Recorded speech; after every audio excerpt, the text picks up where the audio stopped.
All right, welcome everyone to the Tampa Bay Developer Podcast. Today we have Patrick Manteiga. Welcome to the show. Thank you for having me. So you are the editor and publisher of La Gaceta newspaper, and I wanted to read a couple sentences here of your bio to tell people what La Gaceta is, with some corrections. It's not 93 years old, it's 102 years old. Correct. Since 1922, one of the oldest minority family-owned newspapers in the nation. 102 years of continuous publishing. It holds the title of the nation's only tri-lingual newspaper, Spanish, Italian, and English. Mm-hmm. Right? It was started by your grandfather, Victoriano Manteiga. Victoriano Manteiga, mm-hmm. who is a lector in the Morgan Cigar Factory, continuing through his son, your father, and now you. Yeah. Amazing. How did it all begin, and what exactly is a lector? Okay. So my grandfather was born in Cuba, and as a young man, he traveled to Key West and Tampa a couple of times, and then in 1913 he made a voyage up here on the Olivet, which was a steamship that did daily service between Tampa and Cuba and Key West, and he was coming here to take a job at the Morgan Cigar Factory. The workers at the Morgan Cigar Factory had been corresponding with him, and they wanted to hire him to read to them. In the 400 or so cigar factories in the city of Tampa, those workers in all of those factories had the right to hire a lector and to pay them and to program them so that they could be entertained while they did the quiet job of rolling cigars. And so he got off the ship, got on the streetcar in Port Tampa, came up to Ybor City, and got a room above Alencanto Cleaners. That building still exists today. The next day, he got on the streetcar, went to West Tampa to Morgan. That building still exists today. And then he started working for them. And so the lector, you'd have a group of workers. Let's say there was 400 people working at Morgan. They would elect a committee of 10, 15 people of the workers, and that group would work with the lector. And so they would tell the lector that in the morning they wanted news, in the afternoon they wanted a novel, and this is the novel they wanted to serialize over that week. And then at the end of the week, that group would collect all the money from the rest of the workers and pay the lector. And so he didn't work for the cigar owner, the cigar manufacturer. He worked for the workers. And so he did that for a number of years. He would sit on a chair high up in the rafters of the room, and he would read, and had a great voice, and the people would listen. And sometimes even people from outside the factory would go and sit in the yard outside of the building to hear his voice come out of the windows. And that's the way they could have him read a novel to them. And so people would actually picnic outside of some of the cigar factories to listen to some of the more famous readers. And so after a period of time, he started to do some writing for some newspapers. And then in 1922, he decided to start, like I said, a newspaper. It was a Spanish daily, Monday through Saturday, 6-day-a-week daily, with wire service from Spain and Cuba. And so we were paid for a newspaper. And so he and his wife, Ophelia, started it. And so that's how it began. In 1922. And when you say wire to Cuba and Spain, what does that mean? Like transmitting the information? So you would get news from Spain and Cuba very quickly. Right. And so that way you could keep up, and he could write about it. Because in those days, Tampa was an international city. Tampa's view of the world wasn't looking north to Washington, D.C. and New York. Our view was looking south to Cuba. And isn't that kind of a rarity in a southern city back then? I mean, to have such an immigrant-based international presence? Yeah. Well, it is and it isn't. So we all know of Ellis Island being the gateway for immigrants. Well, during that same period of time, Havana was the South Ellis Island. so many groups would come into Cuba, and then they would go to Key West, Tampa, Galveston, Texas, Biloxi, Mobile, New Orleans. And so the Caribbean was more, and Havana was more of that gateway to the whole Gulf. And so immigration would go to Cuba first and then would spread out to the rest of the area. Interesting. After crossing the ocean. So I wonder if that's where the Sicilian, my family came from, was to Havana and then to Tampa. I don't know. Some of most of the Italians came up north, but some of them did come through here. It was they're all in New York, right? Even that southward view is even interesting when you start to look at even things like baseball. When baseball was developed in the north, it didn't spread from the northern states into Tampa. It spread from the northern states into Cuba and then was imported from Cuba to Tampa. So baseball got here as a sport, not by spreading through America, but coming from Cuba north. Fascinating. Because like I said, we were very southern. If Cuba sneezed, we caught a cold. Mm-hmm. If Washington, D.C. sneezed, we didn't necessarily have the same issue. Yeah, it makes sense. It was a long ways away from us. It was all people of, there were Germans, wasn't there a huge Cuban population, right? Sicilian, Spanish from Spain, not people think Spanish from down south, right? Spanish from Spain. There was a lot of those immigrants. They probably wanted to hear what was going on back in their home country. They were, and remember, the link to Cuba was a day sailing. It was no big deal to go to Cuba. It would be like us going to, Miami. It's not a big deal. And this is way before all the politics of today with the trade embargoes and the tourist prohibition. I mean, back then. Well, it was different politics. Right. This huge immigration wave that happened got killed, and I forget the year, 23, 24, something like that, by the federal government. All of a sudden, those immigrants weren't able to come over in the numbers they were because of that. Cigars being manufactured here as opposed to Cuba was an issue of tariffs. So they would have tariffs on finished cigars coming in, but not on raw tobacco. So that's why we did all these cigars here in Tampa and in Key West was to avoid tariffs. So there's always been politics here. It's just a different flavor, different story. So the hundreds of millions of cigars that were rolled in Tampa, that tobacco was not grown here. No, it's all Cuban tobacco. And at Tampa's peak, I think we're at 500 million cigars. That sounds unbelievable. It and you mentioned too those two buildings your father came to, the El Encanto, correct, and then the Morgan Cigar Factory. Those are still here today. Correct. Yes. We've lost. Do you know the total number of cigar factories at Tampa's peak? I think we had 400. 400. And then any idea how many of those buildings are left? I think we have about 20. Wow.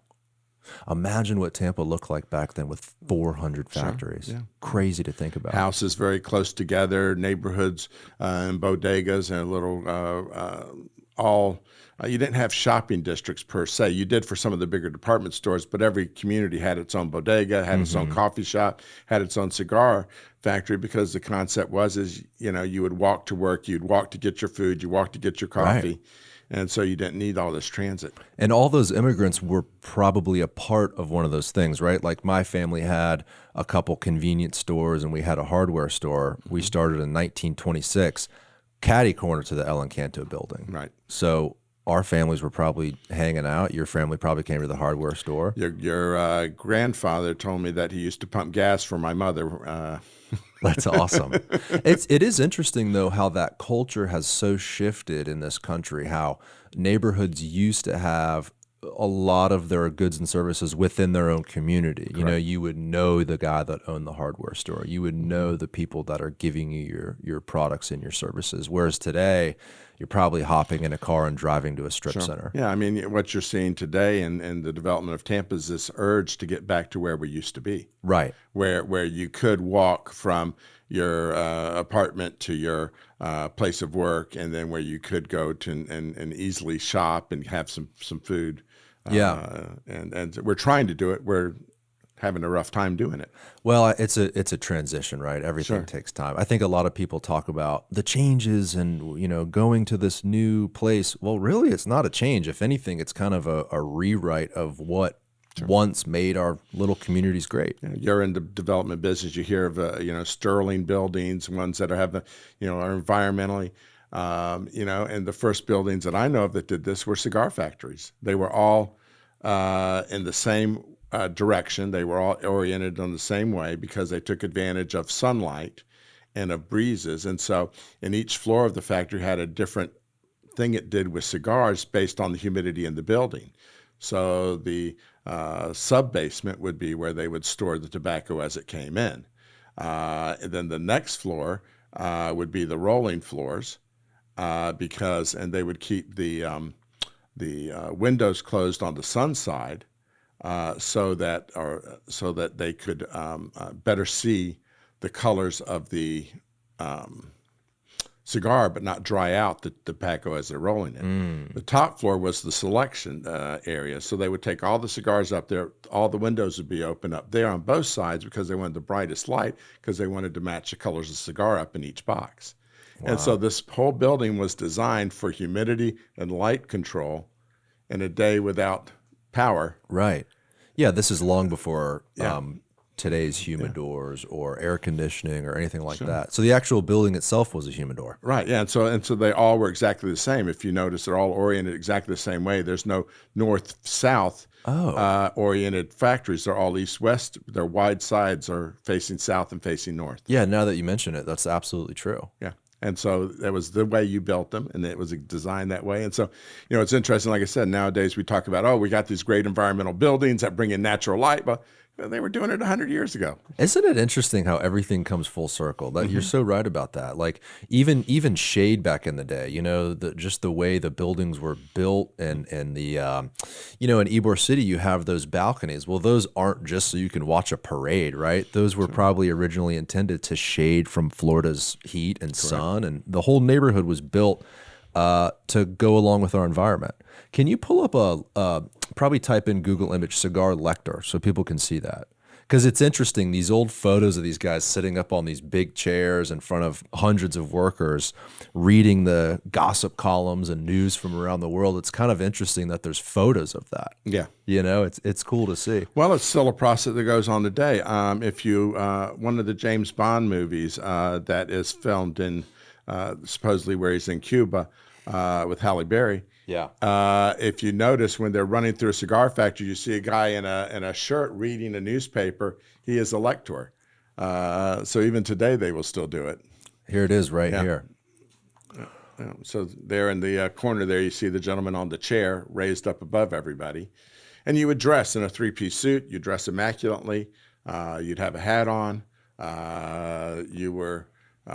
This was a proud position. It was a honored position. In fact, in many ways, the lectors kind of even took over some of the duties of like the village priest might have. Right. Whereas you would, if you had a event of importance, you would invite a lector there. If you had a eulogy to be given, you wouldn't have the priest do it. You'd have the lector do it. Oh, wow. And so this community kind of threw off its religion as it got here. If you notice, in most southern towns, there's a church on Main Street. Well, on 7th Avenue, there weren't any churches. There was the spires. And so when they got here, they didn't want the Catholic Church to control them as they had in Sicily or control them as they had in Cuba. They wanted to be a little bit more free of religion. And so in that movement, you saw the lectors kind of take on this different role. Why did all of these different peoples from different countries, Cuba and Sicily, all these places, why did they come to Tampa? Was it strictly economic opportunity? Were those places oppressing the people through that religious persecution or hardship? It was the New World. It was still a land of opportunity. And in Tampa, if you were Sicilian, you knew there was already a community there for you. If you were Cuban, you already knew there was a community there for you.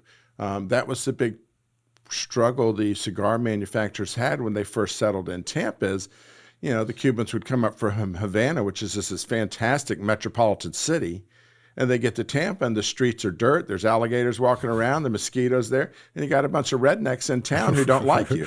You got back on the boat, you went home. And so the manufacturers had to come up with that system of housing. they had to come up with the social clubs like the Cuban Club, the Italian Club, Central Asturiano, Central Espanol, because these people were afraid that, if they died, they'd be thrown into the street. They wanted to know they had a place to be buried. They needed to be able to have a social organization to help them out. And so these organizations formed to try and welcome this group in and to try make them feel comfortable being here and to take care of things outside of work, because in Florida, if you were Latin, it was still hostile areas outside of your Latin community. So that's why there's so many clubs. I've always wondered that. So those people, they needed that sense of community. Sure. All those big, beautiful buildings are amazing too. Sure. Some of the craftsmanship is fascinating. And they provided you an outlet for acting. Those who wanted to be actors could they had community theater. We provided platforms for professionals to come down and entertain.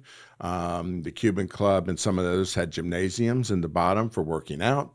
They also provided intramural leagues for baseball, basketball, and other things so that they could play sports with each other. They also performed a way of you had Sunday matinee dances at all these places. So a young Cuban boy could touch a young Cuban girl under the watchful eye of the Cuban grandparents and be able to dance during the day and not get in trouble. So this was also a way of your group meeting people in the same group to get married and to fall in love. And so, yes, the social organizations provided. Often the other big one they provided was healthcare. Oh. Because all of these places either had a hospital or had an agreement with the hospital. So the first HMO in America was the Cuban Club. Wow. Because you could pay this amount of money and you were provided with free health care. Wow. I had no idea. Some of them provided you with burial benefits. And so it was kind of a combination of insurance policy, social club, entertainment venue, sports venue, all in one package and all under one price. The community taking care of each other long before larger federal and state government programs to keep up with a lot of that stuff. Well, and yes, because at that point, government didn't do that. And this was before the Great Depression and before Roosevelt's ABC agencies. But the other thing I have to tell you is that this wasn't necessarily unique to Tampa, but Tampa did it in a unique way. In other cities, you can go to St. Louis, you can go to San Francisco, Seattle, to New York, to Cleveland, Cincinnati, and you'll find a Polish American club, a Hungarian club. And these places were a spot over the butcher shop where Polish people would gather and they'd speak their language and they'd have a little events. You have Greek places and things like that. But only in Tampa did they build these cathedrals to do this in. And these other places, they were, like I said, an old warehouse, a vacant storefront, something above the butcher shop. Here, within a few years, Central Espanol built two grand buildings and a hospital within about 14, 15 years of being here of this organization. Well-attended, well-funded. It had 10,000 people who were members. And so this was this kind of organization on steroids here in Tampa. They were building to stay. I wonder why there is that discrepancy with the way the immigrants played out in their communities in Tampa versus other cities. My understanding and my guess would be that in other cities, they were already filled with American people that had been here maybe 100 years before. So there was those previous generations. Where in Ybor City, it was almost like it was the immigrants in charge. All of the immigrants were the ones that were the real estate owners, the business owners, providing housing, different businesses. It was all the immigrants in one concentrated place versus maybe a Polish person immigrating to Chicago had to be in the upstairs, above a business. Whereas here they were able to have these grand buildings. Well, part of it was location because of our closeness to Cuba and because we were the end of a transportation network that went from train here to then getting on a boat to finish the route to Havana and back and forth. So that was one of the main reasons why we have some of this uniqueness. The other thing is that this was the Deep South. And so it was very hostile territory outside of Ybor City. And therefore you kind of kept to yourself and you provided your own for your own needs. But the other thing is that Latins had the vote here too. And so unlike African Americans who were denied the vote for a long time or taken away Latins had a political clout in America, in the state of Florida, first with Key West, and then with Tampa, and then now with Miami. Right. And so they've always had a political clout here that some other states didn't have. And then the other issue is that we were Spanish territory before we were English. So our method of becoming a U.S. state was a little bit a different pathway than the 13 colonies or the Midwest or those kinds of things.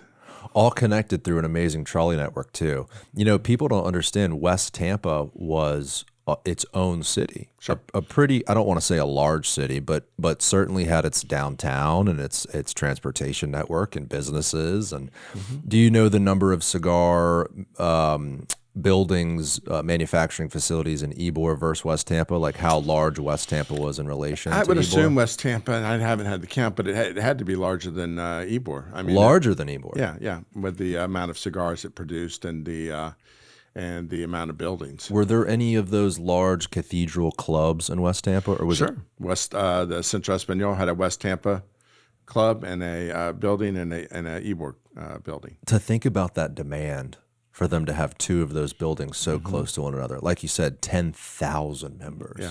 It's pretty wild. It's so crazy to imagine being on the streets back then, what it would have been like. I mean, you probably would have smelled cigars just walking around any given street in the city. Smell of coffee. Yeah. The smell of cigars, the Spanish being the language that you're hearing in the street, Italian. The food that came out of these cultures too. Some of the combination of foods, like you go to the Columbia restaurant and some of the items on that menu they've had there for a long, long time, like 100 years. And you see the different cultures interacting through food, like the Cuban sandwich, right? That was created through different immigrants kind of bringing their own thing to the table. Crab enchilada. You know, you have a local supply of blue crab. You have Italians who have the red sauce and the pasta. And so you mix these things up, and all of a sudden you have a unique Tampa food is crab enchilada. Spanish bean soup is not from Spain. Spanish bean soup is from Tampa. Of course, the Cuban sandwich, the deviled crab, even there's a hush puppy made out of a chickpea batter. That's unique to Tampa. Now, what culture brought the chickpea hush puppy? I couldn't tell you right offhand. But, that's an interesting one. I don't know if I've had those. The deviled crab one, I think that's my favorite. I can't get enough of those things. Those are unbelievable. The Cuban sandwich, what's the story there? I guess there's an argument in Florida. People seem to think that comes from Miami. There's a bad argument that the Miamians have no stand-in, but right. The problem is that people who are in Florida today, they don't understand that Tampa had Cubans in it, in 1886. Miami was nothing in 1886. There was no Cuban immigration there. It didn't start till the 60s, right? The 50s and 60s. So, people somehow think that Miami really was the hub of this, but it really was Tampa. We were talking earlier, you talked about, Tampa and its uniqueness with this group. The city of Tampa failed 4 times after it was incorporated. It became incorporated and it lost its incorporation because the population got so low because of disease, yellow fever mostly, and so they just couldn't run a government anymore.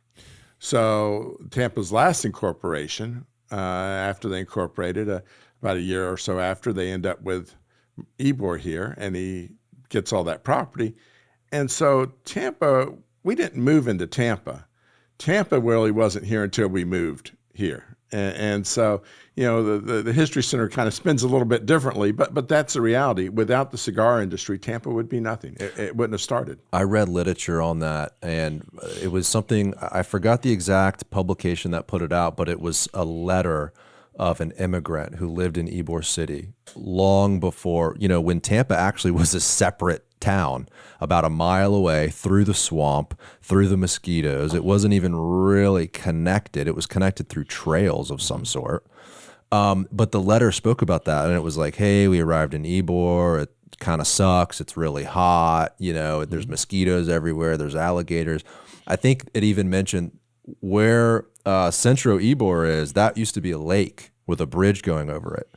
Could be. Yeah. So there certainly was a stream there at some point in time, and it was a low spot in the whole area. Yeah, it described this world back in the day that's just so different. Today, Ybor is like completely interconnected within Tampa, but people don't understand. Back then, it was a separate city. Well, and the geography has changed tremendously. Back in those days, you had maybe 15 or 20 springs in the Ybor City area.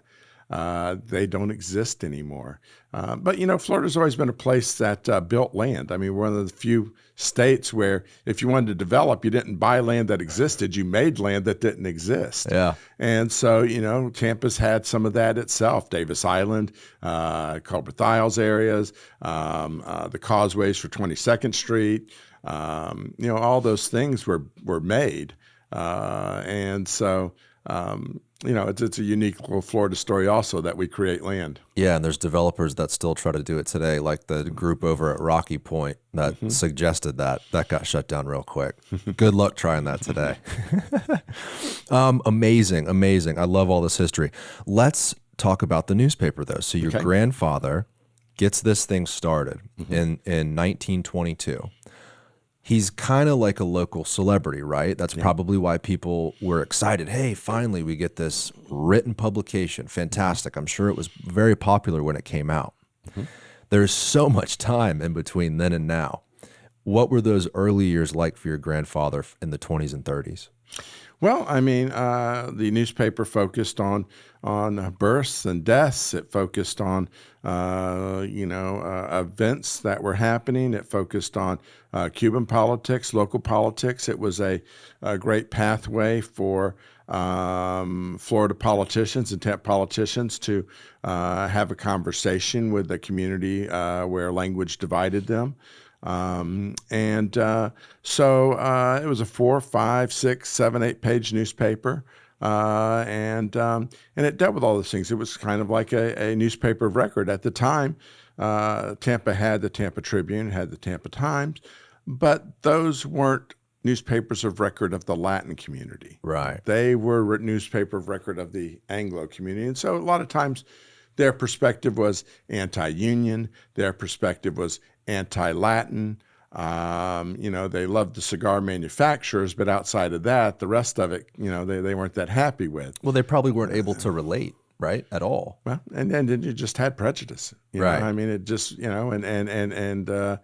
and of course, you had an industry here that was run by foreigners, or who used to be foreigners, right. now immigrants, and so it was a little bit difficult for the Anglo group here to embrace. They had to, though, because of the economics. The language deal is interesting. I mean, all these people from different places speaking different languages. Obviously, Spanish and Italian similar, but it's not the same. Now, we didn't start the other languages until the 50s. Got it. So we were Spanish daily for the longest time.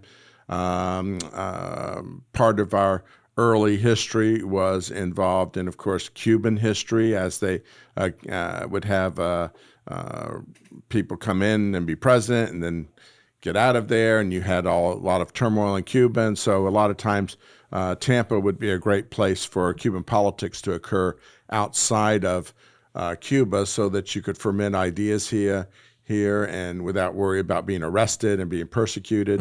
A big issue for us was the Spanish Civil War. We backed the Spanish Republic, as most of Tampa. That earned my grandfather a label of being a communist from Hubert Hoover. I've got a signed paper from him labeling him a communist. Years later, the FBI retracted that label. Wow. But it was because we were raising money and arms to protect the Spanish Republic. So you had two choices in the Spanish Civil War. If you backed the Republic, the current government, they said it was communist. If you backed the Franco side, it was fascist. So those are your options: communist or fascism. Yeah, that's a rock and a hard place choice for sure. How did he find the name, and what does the name La Gaceta mean? The Gazette. The Gazette. Yeah, like La Prensa is the press. Right. El Sol, the sun. So same kind of English names we Right. have for newspapers. You currently have The Voice, La Voz. And so, it's just a translation of what would be a common terminology for a newspaper. And how did your father grow up, right? He's obviously in this world. His father, your grandfather, was, a local celebrity. Did your father always want to go into the publishing business, or how did your father see it? I don't know if he had a choice. I mean, in those days you're expected to do what your parents told you to do. Right. And so he started with the newspaper, and my grandfather was a pretty harsh taskmaster. My father would tell me that you didn't get a whole lot of smiles from our attaboys. And so, my father was born in 22. And so when he started to mature, of course, along comes World War II. He volunteers with the group of Tampa Latin boys. They all get shipped off together to the same camp. And then a lot of them got shipped out of New York on a freighter going to Guadalcanal, and they all went together. And I'm still in touch with some of the grandkids of the people who went off with my father to war together. So he did his tour, was on several islands, got wounded on Luzon in the Philippines, and came back, and then continued on with my grandfather. But after World War II, you had a great change in Tampa. The Latin boys who came back, they didn't want to move in with their parents and their grandparents. They wanted to have their own home. This was a different concept, because in the past you would have these bigger homes and you'd have 3 generations in the home, 4 generations. And so when they came back, they decided they didn't want to do that anymore. They also came back with cigarette habits, not cigar habits. They also came back with English being their main language because they were in the Army. And so you immediately had this movement out of Ybor City by these younger people. They wanted in the suburbs. That's where you ended up with the Carolwoods of the world. And places like that. Well, and probably in that time, maybe in the 40s, even like Swan Estates and areas of South Tampa and even Seminole Heights, that kind of was the suburbs back then too. Yeah. People think of that as the city of Tampa. Well, back then that was the suburbs. Sure, yeah. And so you had this movement out, and so Ybor's population got older, got poorer. You started to have an influx of people coming in. African Americans started to be able to buy up housing there. And so you started to have this real change. And the clubs all started to suffer because at this point, we'd become more integrated. You didn't necessarily need to do this. And if you lived out, in the suburbs, getting to the club every day wasn't what you needed to do. And you had a car now. Right. You didn't have to depend on the trolley system. You didn't have to depend on just walking to where you wanted to go. And so our newspaper had to start to change and had to adjust. And that's when we added English, because our group had started to learn English. And we added Italian because the Italian community asked us to help them preserve their language. And without any written source, the Italians were having a hard time because the schools taught you English, and you had to speak Spanish in the factories. And so there wasn't a whole lot of room for Italian in your life. Yeah, people think so much about today's changes with technology. And you look back 20 years and, back then, 20 years ago, we were still driving cars and living life in a relatively same manner. But think about the transition from 1930 to 1950. I mean, those boys came back from war, and it was just a different world. It was the automobile, the suburbs. It makes sense that Ybor City just wasn't what it was. Plus, everyone knows those old cigarette advertisements, like the Marlboro Man and all that. That was probably around the 40s and 50s. Sure. That became hugely popular in America. I guess cigars just phased out. They started to phase out. Yeah, culturally they phased out, and so cigarette was quick. It was easy. It gave you more of a buzz than the cigar did. And like I said, all the servicemen came back addicted. And I would imagine cigarettes are more easily mechanically manufactured. Well, absolutely. So all they those were jobs cheaper, probably went away. and it was also something that was more acceptable for a woman. Versus a cigar was Versus a mostly cigar. Yeah. So it bridged the gender gap. And we're talking maybe late 40s and 50s, and really Ybor, that area never saw a resurgence. It kind of was downhill, correct, from then until maybe the early 2000s. They kept getting kicked in the teeth. Besides the immigration out, next you had the interstate system that came through and gutted it. Then you had urban renewal, this promise that we were going to eliminate these blighted areas and we're going to replace them with new housing and everything. So they tore it all down, but they never did any replacement. And so, those three things kind of just kicked Ybor in the teeth. And there go your 400 cigar factories. And a slow demise, And then, of course, at the time, Tampa was converting over into other industries. You had the shipping industry here. You had shipbuilding. Which was really strong during the war. You had 4 airfields here during the war, and Continental Can and other industries here employed thousands of people and were huge factories. And so, Tampa kind of had a fairly seamless shift from the cigar industry to other industries, of course, with the Great Depression in the way in the middle. Right. So how did was it a push from your grandfather and father? Was it an easy commitment to keep this thing going? Because throughout this whole timeline, and really this I think a lot of American cities went through that transition. I don't think that's just a Tampa story. Many cities went through that urban renewal period. Was it a push from your grandfather? Was it hard to keep this thing going during this period of time? Well, my father described the newspaper as his crippled child. It was the one that needed the most care, the most love, the most nurturing. He wouldn't take from the paper. You didn't. If there was not a lot of money, you didn't take a salary that week. So it's always been a labor of love for both of them and for me. It was difficult. Our next difficulty was the Cuban Revolution. My grandfather hated Batista. He felt Batista was a horrible dictator, and our newspaper had supported getting rid of Batista for 10 years. And first through supporting the Orthodox Party that was headed up by Eduardo Chabas. After he passed away, then Fidel Castro took up that mantle. And so our newspaper was very supportive, along with most of Tampa, of Fidel Castro. And so after that revolution went south on us and Cuba became our enemy, the immigrants who had come here from that were a lot of people who were in Batista's government. That was the first wave that came over. And so they really hated Castro, and they also hated everybody who supported Castro because they lost their power. And so our newspaper was protested. People threw red paint on the building to try and mark us as communist.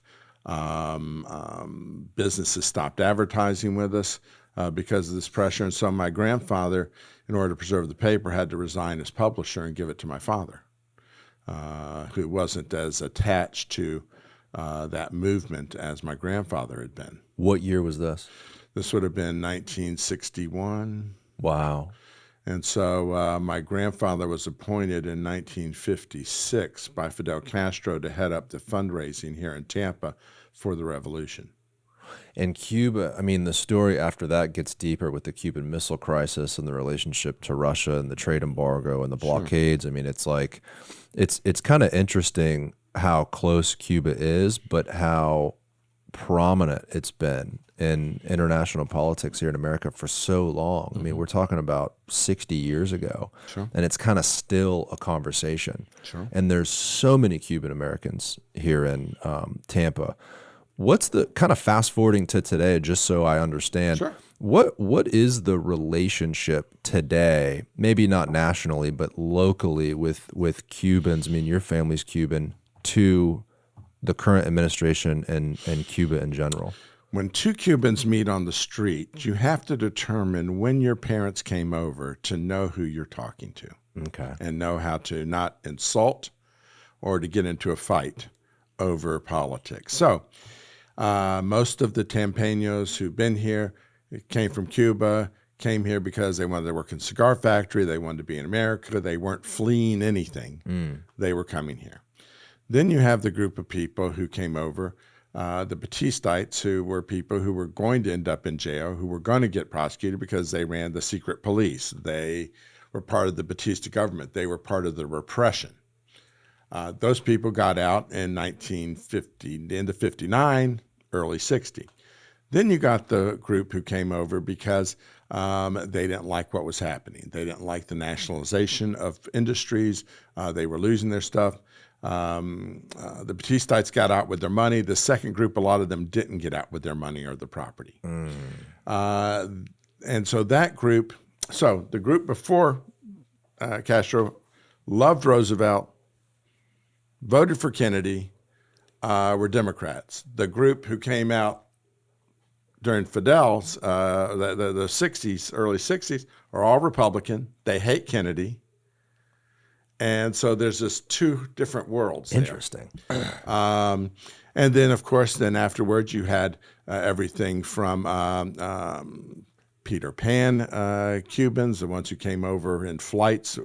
Their parents stayed behind. They flew their kids down.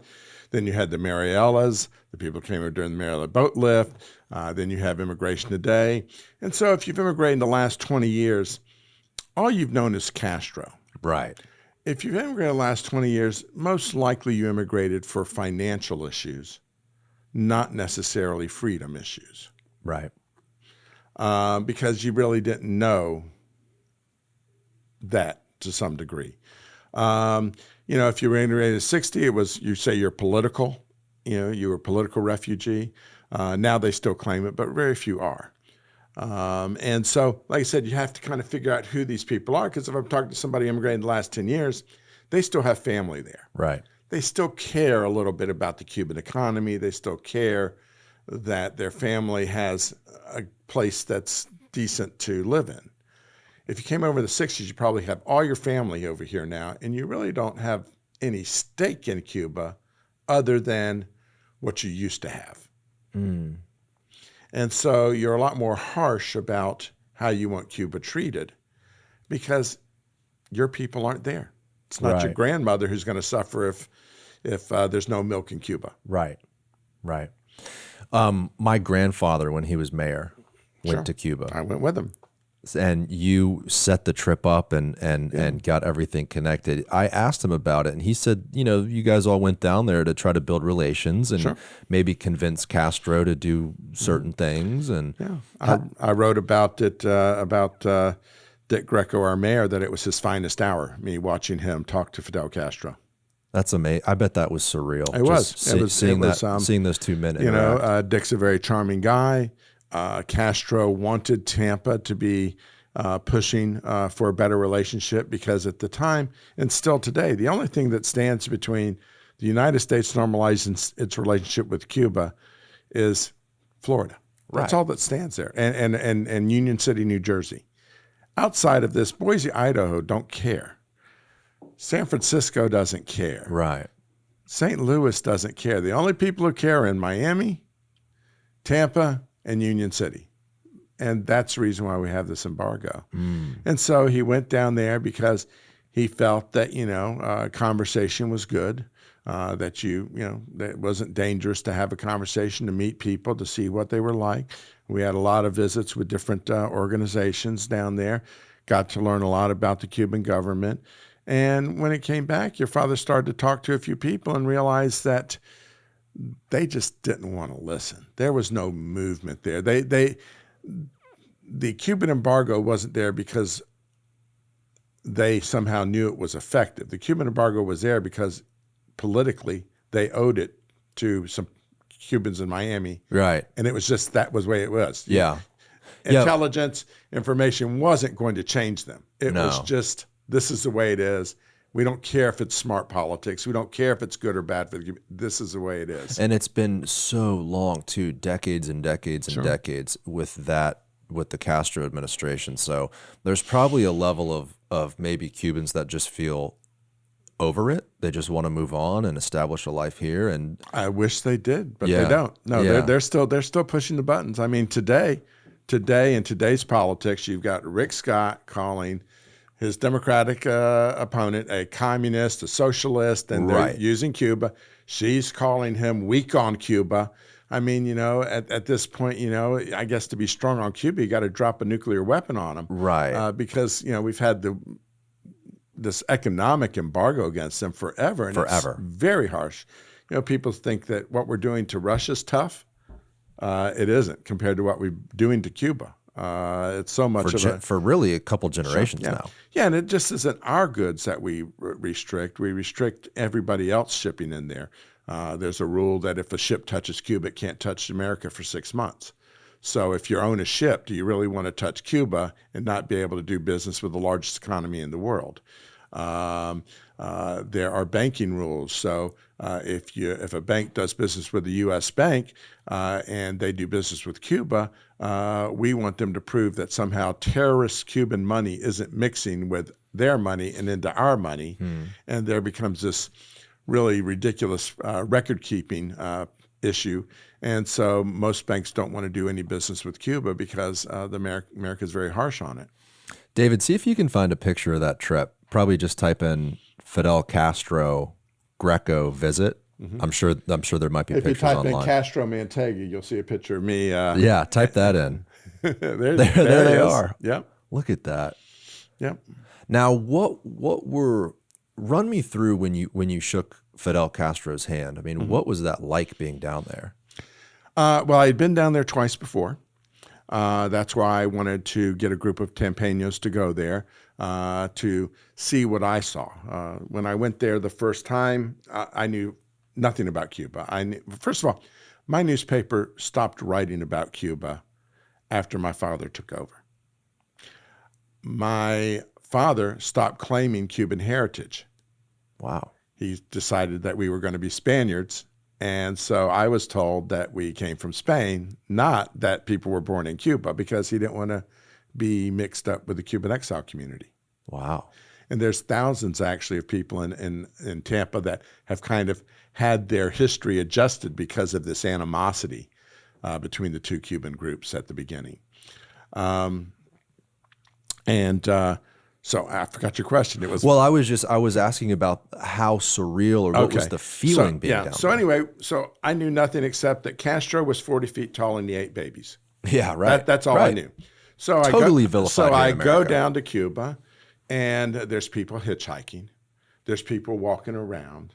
The only guns I see are at the U.S. Embassy and other embassies. And all of a sudden, What year was this first visit? 2000. Okay. And so I'm talking to people, and you could talk to them about the government, and they would say, "Oh, we don't like this, we don't like that." And there was when you see people hitchhiking, and you see 5 people get in a car, it kind of eliminates that control issue because you don't know what they're talking about. You don't, if you're the government, you know what I'm saying? Right. You've kind of lost control over this. And so I expected there to be checkpoints. I expected there to be a lot of restrictions, and there just really wasn't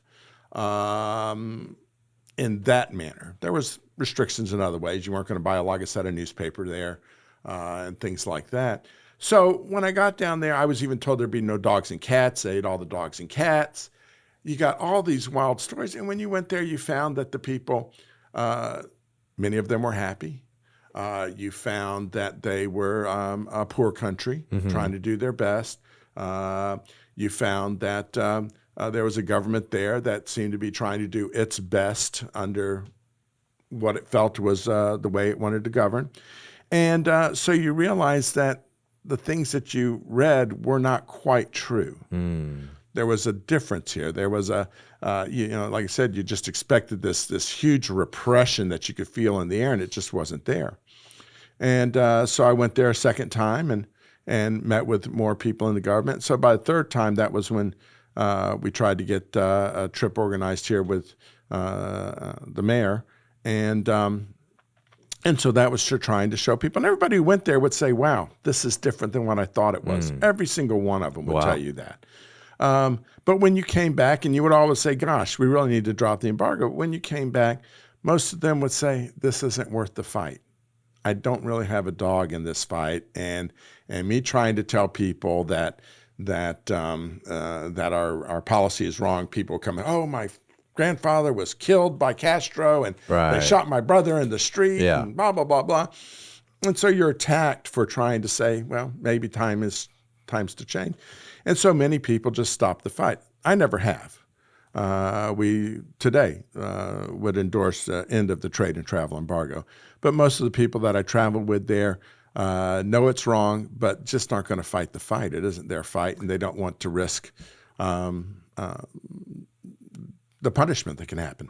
I asked my grandfather what it was like coming back and how he was received in the community and what people thought. He said a lot of people wouldn't shake his hand. Right. Sure. You touched hands with Castro. I will not touch your hand. I will not shake your hand. Right. That a lot of that rhetoric was still heavy in the air when you guys got back, apparently. Yeah. Yeah. And so, do you want to deal with that, or do you not want to deal with that? At the end of the day, I feel very comfortable with my stance. It's a horrible thing that we're doing there. And all the goals that we've set for this policy to achieve, none of them have happened. And at what cost, too? It almost just seems like you're hurting the people. Sure. I mean, these are people, too, that live there under these restrictions. And we are hurting the people, yeah. You can't separate the two. People say, well, I want to help the people, not the government. Well, the government controls the economy. The government controls food imports. The government controls the electrical grid. They control everything. So how do you separate those two? Yeah. You really can't. And then the other issue is we're causing our own immigration problem.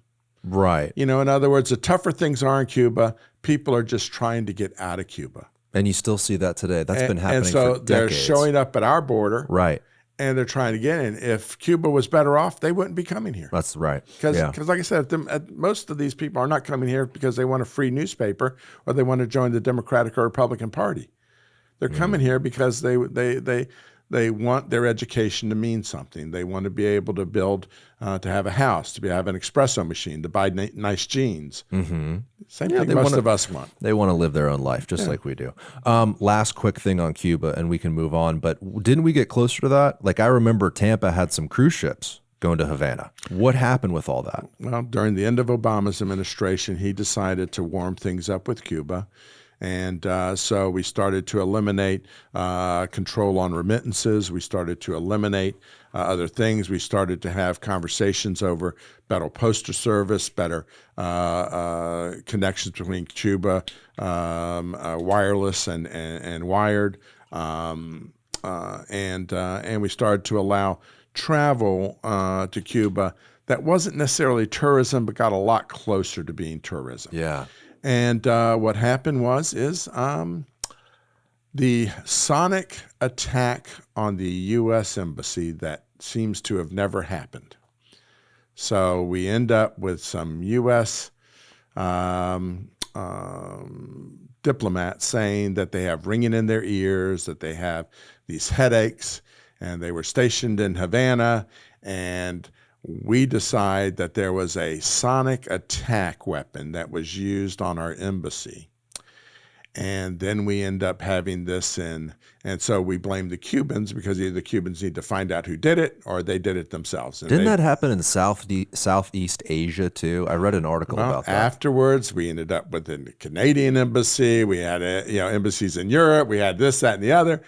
And then years afterwards, they said, okay, well, maybe this never happened. Maybe it was a mass issue of, you say, oh, there's sonic attack, and all of a sudden everybody's got ringing in their ears. And they all Sounds like a good excuse. Let's use it. Well, they all got a check for it. Oh. So everybody got a check, got paid by the U.S. government for this attack. And so Donald Trump then closed the embassy. And then started to roll back and make a lot of executive orders to roll back everything Obama did. And so, yes, we completely changed course over a fake attack. And of quick time too. I mean, we had cruise ships running for maybe, I don't even know if it was a year, 2 years, not a long time. And now we're kind of back where we were. But what was interesting is during that time, we ended up having tourism. Let's call it tourism. Sure. From Tampa, from America to Havana being 1 million American tourists. There were 500 private restaurants that were in Havana at the end of Obama's tour. These were restaurants that were run by individuals, their company. They bought their food, they sold it, and I met some of these people, and some of these people were making money. Some of them would travel to America to go to Disney World. Wow. That's an amazing amount of money for a Cuban. And today, after we have done all these things, there are currently about 5. Wow. From 505. So during Obama, we really increased the middle class in Cuba a lot, but it's now all gone. That's a shame. Yeah, American economics can help any place in the world like that. You know, we go to places and spend our money. I heard Havana back in the day was casinos and beautiful streets, and I mean, it they used to have great economics. Hopefully, we can build relations and kind of get back to what once was great. You know, a long, long time ago, going back probably when your grandfather moved here, right? Maybe absolutely. even before that. Before that. So your grandfather keeps the newspaper rolling. Mm-hmm. Your father takes over. Right. There's these political changes internationally, but you keep it going. Yeah. So Roland takes over. He starts an English column called As We Heard It. And so whereas my grandfather had been focused on international politics, my father started to become a person who would write about political gossip about local politics, city, county, state politics. And so he got very renowned for doing this. And As We Heard It became a must-read column. At the same time, we were trying to find a new base of advertisers. At the time, advertising in Spanish language publication was not cool. And so even places like Tico and other wouldn't do it. They refused to do it. Publix wouldn't do it. Anybody like that just wouldn't do it. And so a new industry came to Tampa, and it was the adult nude club.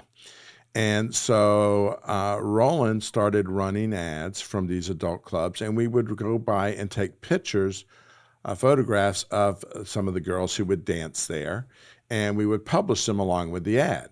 So you would end up with an ad from Godfathers, and above it would be Star, a buxom dancer at Godfathers, appears every Friday.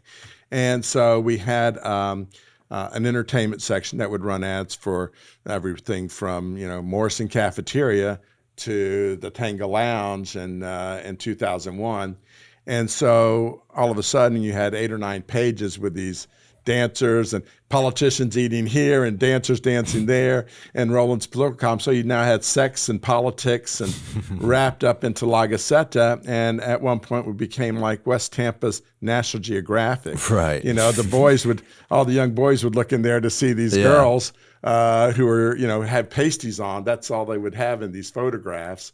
And so we became the National Geographic for West Tampa, where the kids would look at it to see these scantily clad women. Oh, wow. And you're talking like what, 80s at this point? We're talking about late 60s into the late 70s. Wow. And there was a lot of those establishments, and there's still a lot remaining today. I mean, Tampa kind of was known for like strip clubs traditionally. I have boxes and boxes of photographs, 8x10 photographs of women who I'm sure wish that photograph would never be around anymore. Oh, Jesus. Unreal. Where do you come into the picture? You're obviously watching all of this happen as you grow up. Well, my father and my mother got divorced early on, so I grew up with my mother, not my father. He, of course, would visit, but like most Latin dads, he really didn't know what to do with a kid. So he'd pick me up on a Saturday and I'd run the route with him. And so we'd go into Tropicana and he'd sit me on the counter as a kid. And he'd go sit with Bibi and eat lunch and talk to some people about politics. And he'd sit me on the counter, and Bibi would go up to me and say, "Listen, I'm going to pay you to watch my sister, make sure she doesn't steal any money out of the cash register." And so I would sit there for my 30, 40 minutes. After they were done lunch, Bibi give me a $5 bill. Then I go with them to see my grandfather. I'd hug my grandfather's neck. I get a couple bucks from the grandfather. Then we go to a bar, and at that time, Roland set me on the counter, and the bartenders would bring me some maraschino cherries, and while he talked politics to everybody, we'd go to the Sheraton, and then he'd get his shoe signed while I get my shoe signed. And wow! So that was my Saturday with my father after the divorce, but.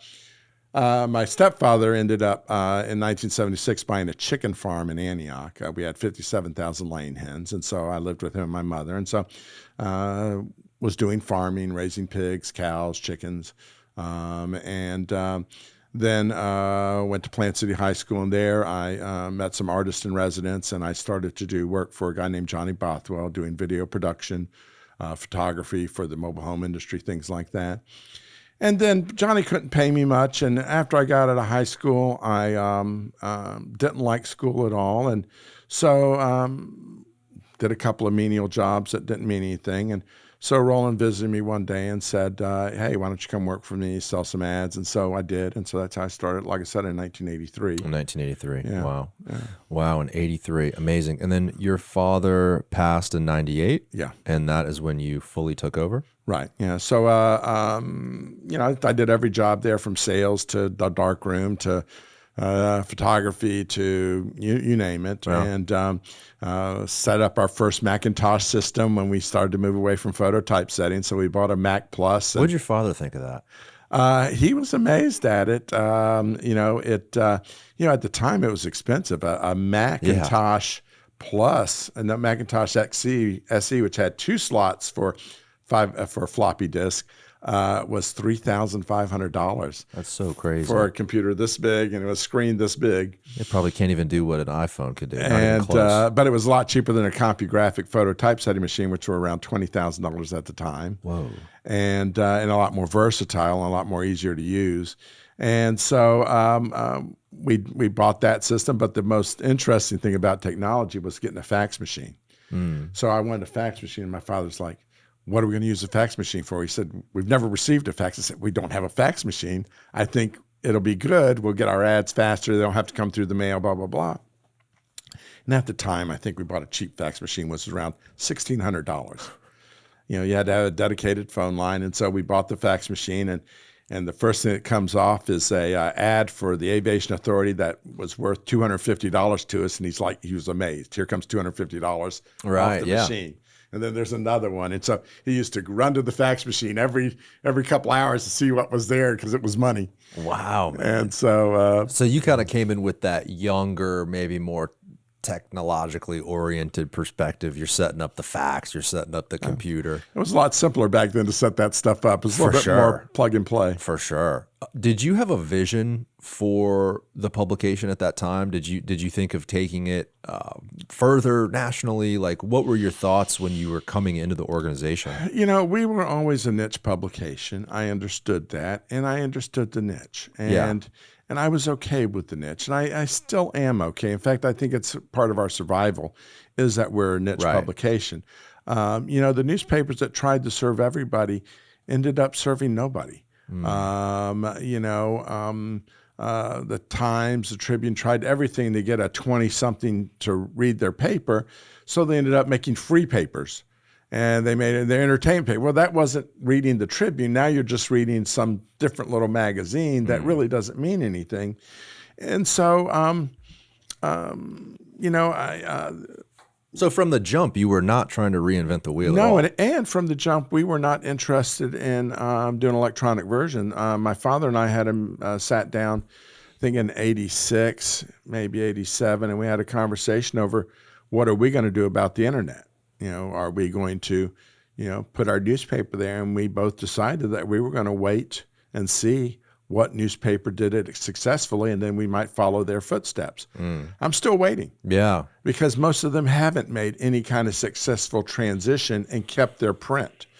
The Times, of course, is now down to 2 days a week, and their financial issue continues to be a problem. The Tribune, which spent all of its research and development money on trying to get on the internet, ended up closing. It was a really kind of odd thing. So the newspapers made a group decision that they were going to give away content on Yahoo and other places. They decided that all of a sudden we're just going to give away content. And the concept is that if we create enough readership, we can somehow monetize that. TV, on the other hand, decided to make a different choice. TV was free, right? Mm-hmm. They decided to try and create a paid version of themselves, limit who gets them unless you wanted to write a check for it.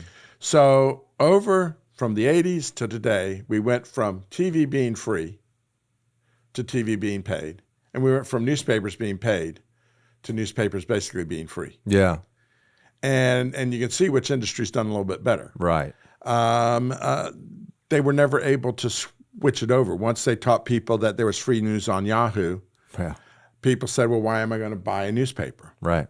And today that concept is still around. Yeah, why am I buying it? They kind of ate themselves in a way, didn't they? They Right. thought, They thought they could do this, and they never could. They Right. never switched it around. They never, once they gave it away, it was gone. It's like, saying we're going to start a Cuban sandwich shop and we're giving away sandwiches for 10 weeks. Well, a lot of people come and eat your sandwiches. Now, do they love it enough to pay for it? Or are you just another Cuban sandwich shop? Right. They're going to go somewhere else. Yeah, what 'cause the happens on deal's the over 11th with. week? Right. It's like, you're buying Sirius for free for 6 months when you buy a car, and then you stick with it afterwards, right? Yeah. So What about recently? Social media, the internet. What are your thoughts moving probably in the last 5-8 years moving forward with the newspaper? Do you plan on doing any sort of social media, more content on the internet, stuff like that? Or do you believe that staying in your lane is the best for your publication? I believe staying in my lane is best for my publication. If I did podcasting or things like that, it's really a different business. It's not the same business. You have to make money differently than you would with a publication. Run a press advertising has a ratio of profitability that's a lot higher than digital advertising. Digital advertising is very cheap, and you really didn't save any money in the production of the news. You did save it on the transmission of it. In this case, it's on paper versus electronically. So you save there, but the cost of writing is still in both. On the digital side, you just don't make a lot of money for digital ads versus run a press advertising. So it's both a business decision, but it's also almost like a historic decision as well, where you guys have been successful for 102 years. Why switch it up? And by the way, along those decades, watched other businesses try to make that transition and have it not work out. Some have done a decent job. You look at the Tampa Bay, the Business News magazine, Business Journal. They've done a pretty good job with their digital and monetizing it. But once again, they're very specific. If you're a real estate person, you're looking at it because they're giving you this daily updates. Who's buying? What's that? Do they do anything in politics? No. Do they do anything in sports? Right. No. They've narrowed in on a very narrow subject that they're talking about. And so it's valuable to you to buy. Are they going to get to 500,000 subscribers in Tampa? No. Right. But they don't want to. They don't want to. I had on Ian Anderson. I asked him this. He says, no, we just want to tell the story of business. Right. Real estate business. Yeah. That's the story we tell. That's what we're sticking to. He can monetize that. He can sell it. And so, who we get to, the politics that we talk about, we can sell that. We can make a dime at it. And then the other thing that we do very well is we have legal advertising. And that is advertising that's required by the government for different things. You can't find your wife. You want to get a divorce, you have to put it in a newspaper. You adopt kids, you can't find the father. You can put it in a newspaper. It's a type of public notice, and we do a very good job of it. And it also helped us during some rough times. In the 2008, 2007, when we had a pretty bad recession, newspapers were just dying. Banks stopped advertising, condos stopped advertising. Everybody just stopped advertising. And we had a client who had been with us for 25 years, a legal firm, and they used to do 4 or 5 ads with us a week on foreclosures. So overnight, I'm getting 100, 200 ads from them because of this wild foreclosures happening across the state. Yeah. And so I'm getting 100 pages of ads now just on foreclosures. So as every newspaper is dying off, we're making more money than we ever had just by doing this business that we'd always done, but it just blowing up on us. Wow. Yeah. And for about 4 years it lasted. Wow. Saved by the foreclosures, probably. That would have been really challenging during that time without that. Right now, we've had another boom for a few years where we're having all these ads for foreclosures on non-judicial foreclosures on timeshares. Oh, interesting. And so in Orlando, we'll run 40 or 50 pages. Wow. Of these non-judicial foreclosures on timeshares. And people are in there to research what they can pick up through investors or I don't know what they're doing with them. That's all. Just sell the ad. My piece is this big. And so we just sell the ad. How it happens, but it's a requirement. And so we make money. I wanted to ask you about As We Heard It. Obviously, there's a historical aspect to that. Mm-hmm. That's kind of how your grandfather became locally extremely popular. Father wrote As We Heard It. Oh, your grandfather did not talk politics within. He did. He talked international politics. Got it. Yeah. Yeah. And so Roland talked about this local politics and would endorse people as we had always done. Our first endorsement nationally was Al Smith over Hubert Hoover. And so Roland would talk politics, and he always come up with the inside scoop. So people would whisper to Roland and tell him things, and he would publish these short little pieces. And As We Heard It, everything from who he thought was going to win to who is moving from this job to another, and it would range from many different things. And so people love seeing their name. They loved the information. And so today, political gossip is something that pretty happens nationally, but back then he was probably the first person doing it. Right. In other words, there wasn't quoted sources. It was as we heard this, the rumor is. He would even use fake characters. He would say that Mr. Nosabi told him. The Green Hornet whispered in his ear. And so he would use these fake characters and would talk about things because there might have only been one source. And so if you weren't going to be able to print it if you used the source. And so the source probably wouldn't come to you next time. But people trusted Roland enough to where they didn't need the attribution. And so those who got to read Roland would say, okay, even though he's not telling me who he hears it from, I have confidence that Roland's telling me the right thing. And so it got so bad that sometimes people would actually, if we predicted something that was going to happen, people would now try to stop it from happening so that our prediction wouldn't be right. There was times when Roland would write that so-and-so was going to be appointed, and the person would get so mad who was going to do the appointment that they might now postpone it for 3 months to try and show that Roland wasn't right. Right. And then you've continued As We Heard It. Sure. Yeah. And so I in the same vein of my father, we continue to endorse politics. In politics, we continue to write about things. I poke the bear, whether that bear is another media source or whether it's the mayor or somebody else, the governor. You want to be plucky. You want to be relevant. You want people to love you or to hate you. Those are two great emotions if you're writing a column. Right. Anything in between isn't a good emotion. How do you balance that today, though? Because everything is so politically charged. I mean, it is an election year, so it's all we hear about. But even in years past, it just seems like things are really heating up in the political conversation world. Has that shifted the way you write at all throughout your time writing this publication, this column? Well, it's first of all, people like the news always claims to be fair and balanced, right? Well, we tell you what our imbalance is. We still try to be fair, but we tell you what we are. I'm a Democrat. My father was a Democrat. My grandfather was a Democrat. I think Roosevelt's fantastic. And I think that Social Security, Medicaid, Medicare are great programs, and we deserve to have them forever. And we deserve to continue the great society of Johnson, and that we should do these things. And so that's where I come from. And so when I write, I let you know that. I'm not trying to hide that somehow I'm some neutral person here. No, I'm a yellow dog Democrat. That's the frustrating part about news today, claiming to be news when really it's an opinion piece. Right. And so I will write opinion. Fact-driven. And I will tell you my opinion. And if you've read me long enough, you can trust me. You know where I'm coming from. And I will criticize Democrats. Sometimes I will give some of my harshest criticisms to Democrats, but I do it from being a Democrat.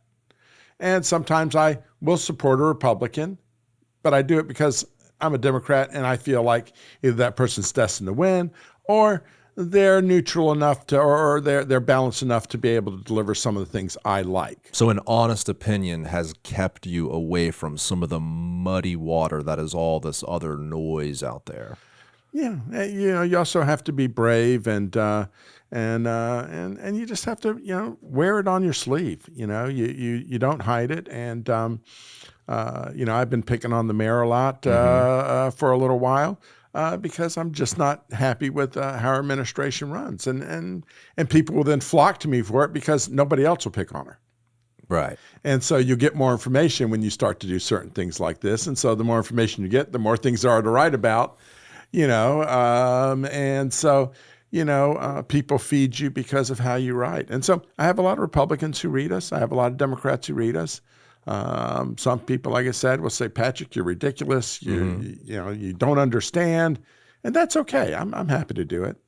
Gosh, I wish more people in this country would have that outlook. Take a position, but, if you're going to rub someone the wrong way or talk bad against a certain policy or politician, just be honest about where you're coming from. You're not claiming to be a middle ground objective news source. It's a column based on your ideology. But I will claim that I'm trying to do the best for my community. And so that's what I try to write about. In other words, what's good for us.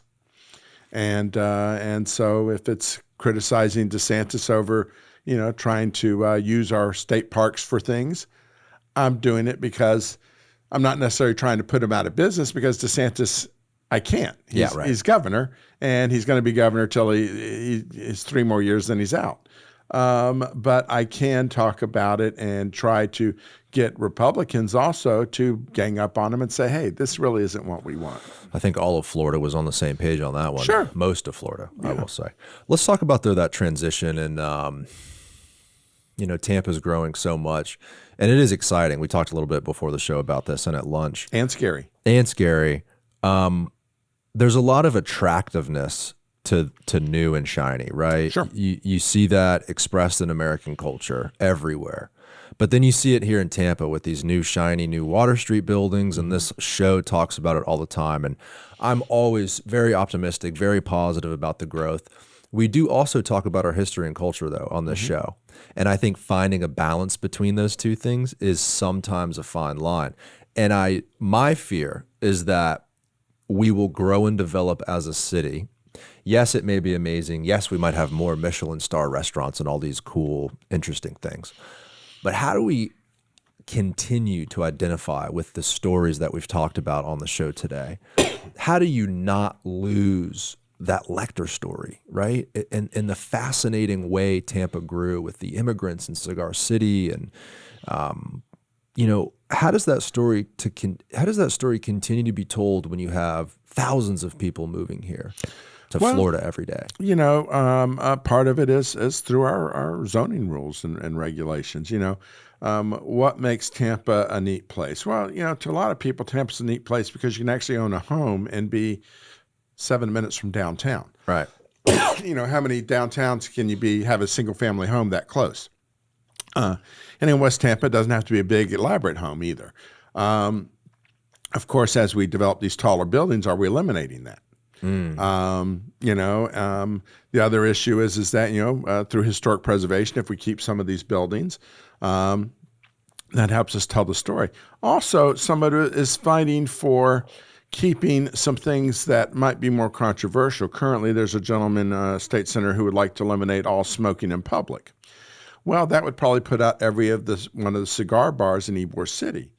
And so Tampa even though we're not where we used to be, we still have an interesting cigar culture.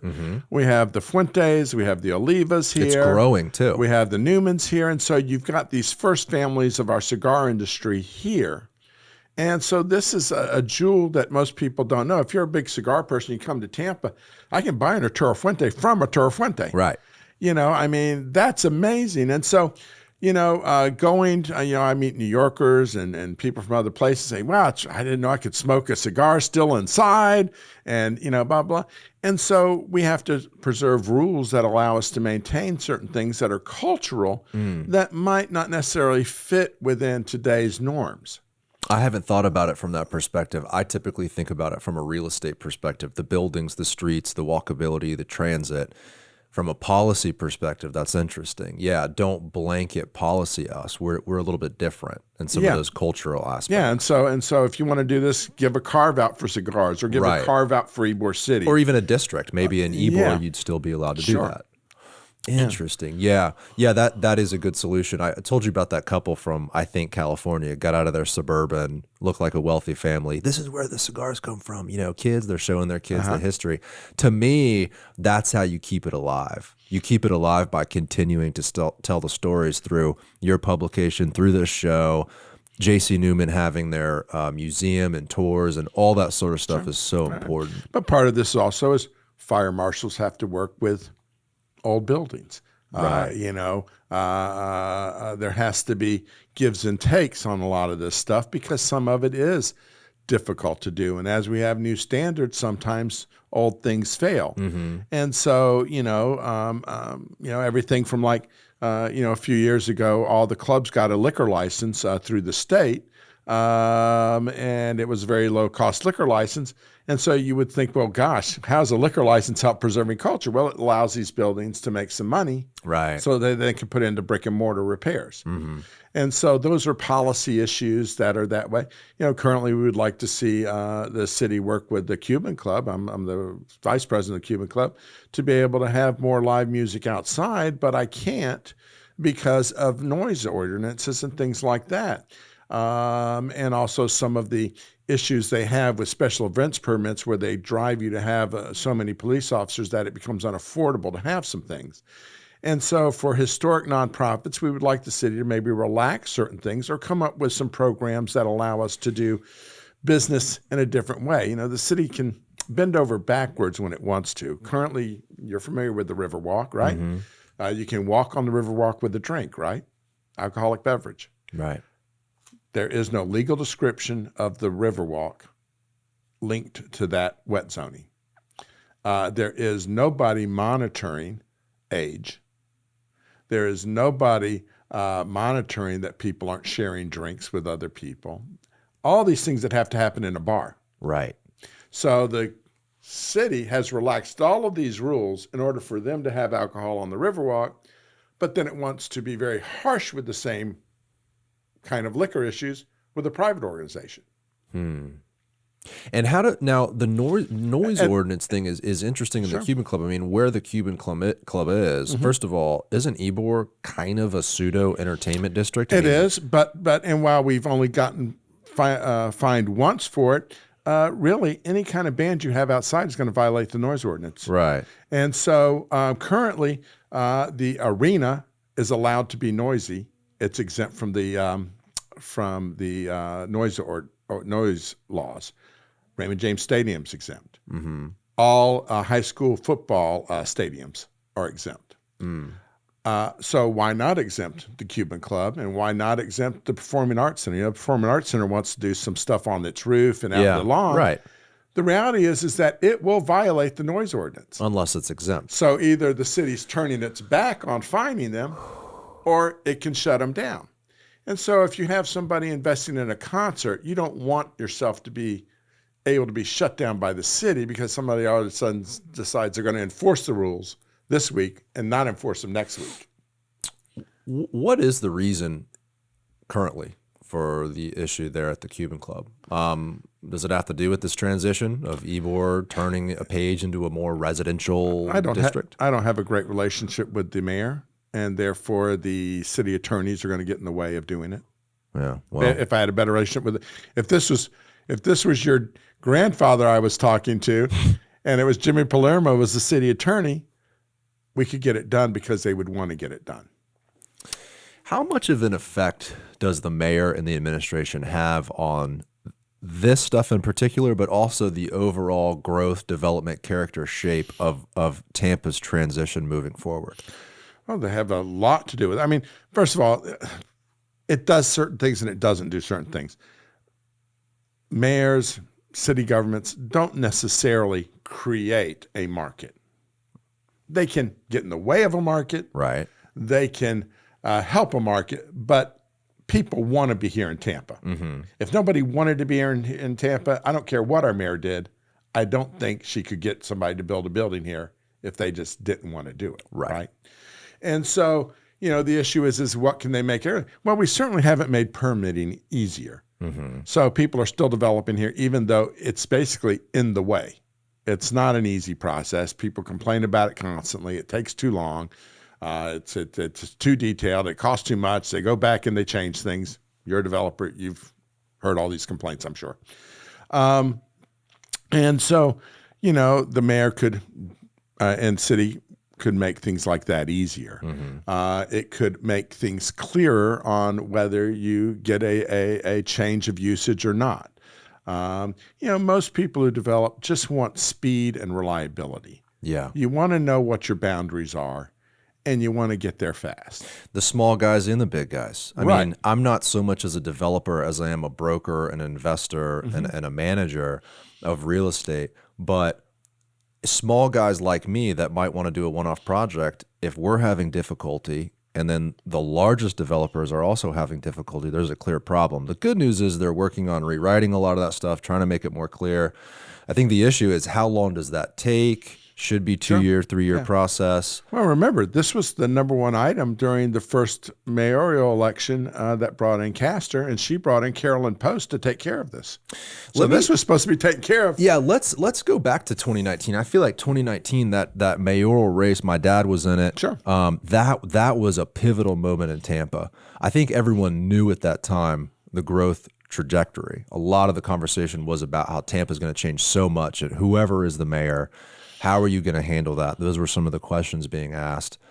I don't think any one of those candidates, the current mayor included, knew how much it would change and where it would change. I mean, I think they had an idea, but some of these proposals, like we have this rendering here we talked about earlier, I mean, it's so significant to where how do you even control and make sure that some of these stories in the history is not lost along the way?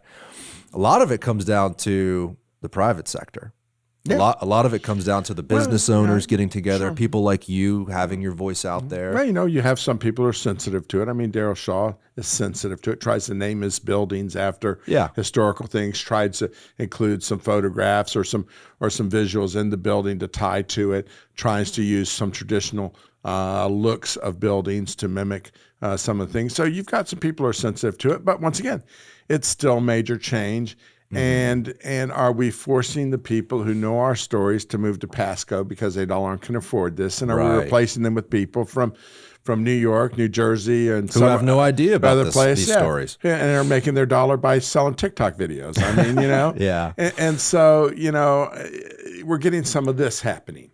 Mm-hmm. And you want to really see our city remain affordable. I guess that's probably where I have some issues. I really would like us to do a better job of making sure we preserve a few of our single-family home neighborhoods. Yeah, that's a big one for me too. And only at the moment, if you look at our zoning, almost everything in the city of Tampa can be a duplex. Right. Especially in West Tampa. I mean, specifically in West Tampa, from really Armenia over to the river, a lot of that underlying zoning. And is we're not allowed to downgrade usage. Mm-hmm. Because now you'd be taking value away from the property owner.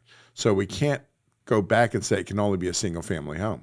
The good news is we can preserve what we have. We can have heritage neighborhoods we preserve and say, hey, this can't be increased in density, which I believe is a good thing because 100 years ago, and even less than that, when people move to the suburbs like Swan Estates or Bayshore Beautiful, or I was talking to a guy who lived behind me in Swan Estates, and his family was from West Tampa, and he said that when his family moved down to Swan Estates, they had like a going away party. You're moving away from the city.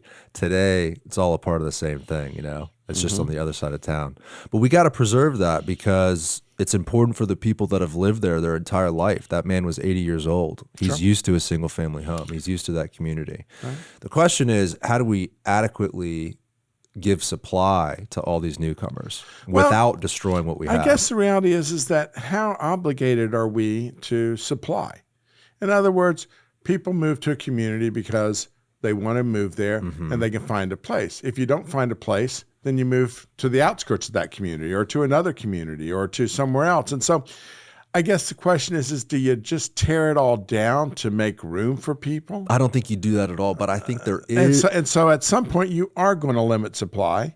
And I would even tell you that some of our supply limit isn't necessarily in us not building fast enough. It's in people, it's in this investment of real estate that's now happened where you have companies owning, 200 homes in an area. That's a big one. 300 homes. And so they're taking them off the market. And so I don't know if we can outbuild their greed in that way. And really, the state of Florida needs to do this and address this. I agree. I think waiting on the federal government to move and make a decision on the hedge funds buying homes issue is a little ridiculous. I think at the state level, I don't know if you could do it locally, but you could maybe even do it through property taxes. Whereas that's a good point. Maybe if you're an out of town owner and you own more than 10 pieces of property in the county, you have a different tax rate on your pieces of property. I mean, we socially engineer through taxation all the time, and so doing this would seem to be a possibility, but at the moment there's no really discussion over it. There's us knowing there's a problem, right? And there's some people saying, gosh, we should do something, but there's not anybody really throwing a lot of spitballs on the wall, seeing what sticks. Well, I believe that there is a sort of responsibility to provide some sort of an inventory or supply to these people, because those people are going to move here for obvious reasons. It's freaking beautiful here. It's an amazing city. We talked about that for the whole show, right? When those people move here and they don't have supply, they take opportunities away from people like me and my family. We had to buy a house this summer. I paid 50% more than I probably would have paid before the pandemic, only 4 years ago. And the reason is there's no supply. There's no houses to go around. You have the hedge funds competing. You have a couple from California with cash coming in here. I'm not suggesting apartments in single-family communities. I'm saying let the city be a city. Let's let West Tampa, Ybor, downtown, Channelside, the urban core develop in potentially a more intense way with historical restrictions in Ybor and West Tampa and all that.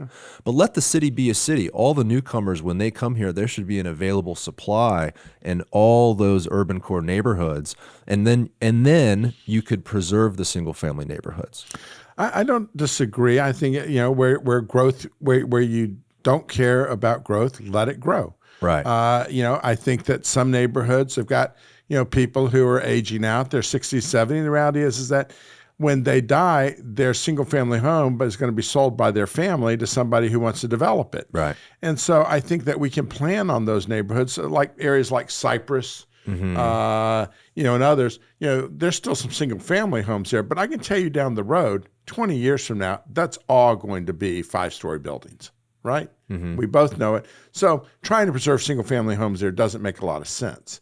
But I do believe that we do have to understand that at some point, I just can't meet demand. In other words, if I want to live on Bayshore and there's no place for me to buy, you want to tear down a building and make a tower for me?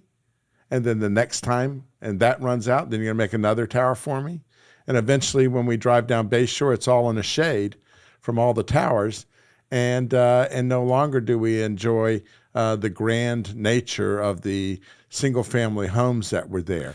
No longer is it a place where I take my family and say, hey, you're here in Tampa, let me drive you down Bayshore because this is spectacular. Right. And so you lose that. Well, I don't believe there's any sort of a district that designates those towers on Bayshore.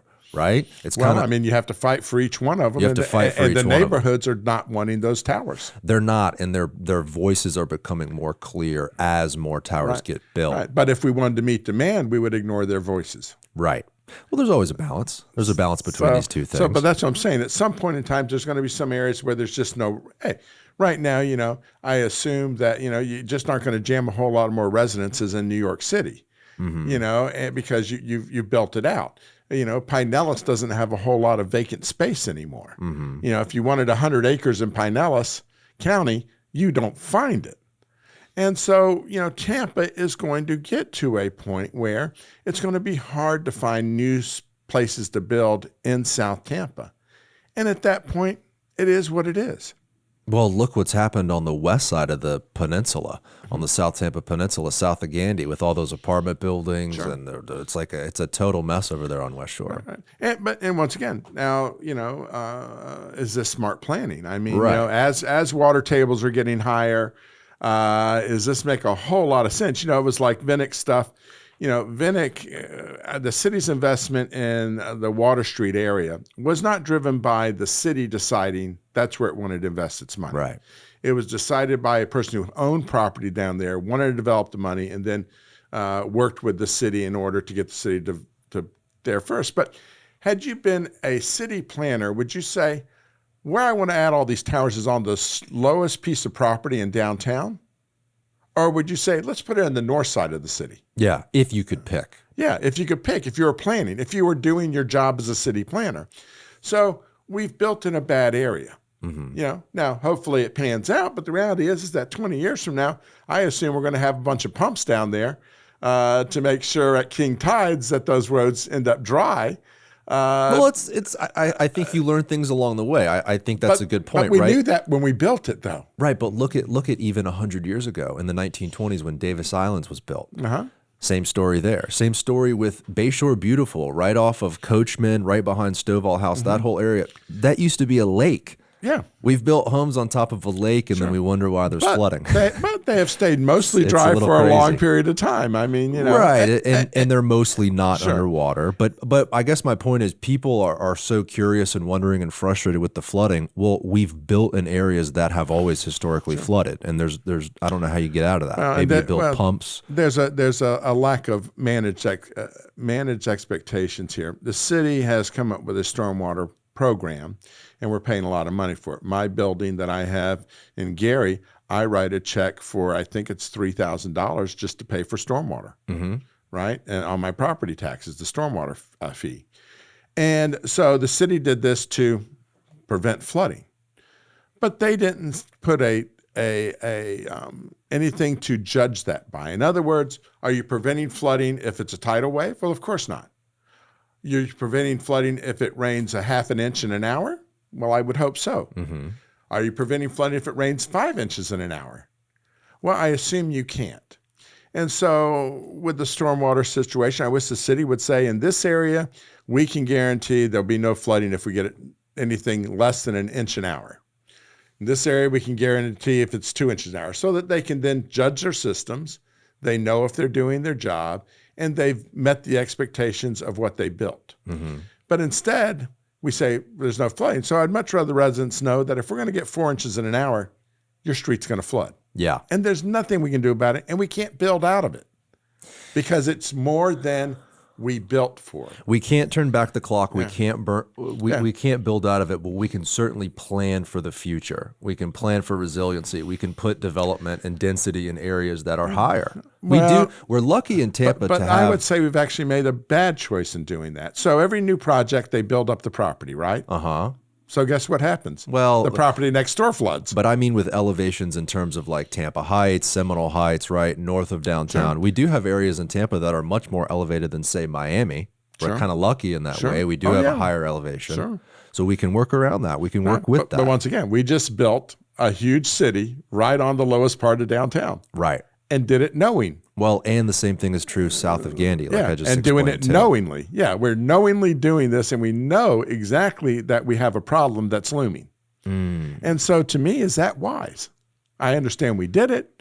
It's nice and shiny, But at the end of the day, our taxpayer is going to be stuck 20 years from now from running a whole bunch of pumps and a whole bunch of expensive water systems to try and keep things dry. Well, and God forbid the big one comes. I think everyone's been worried about that for a long time. But it's a moment. It's a moment. The problem is sometimes these things that are, every other week.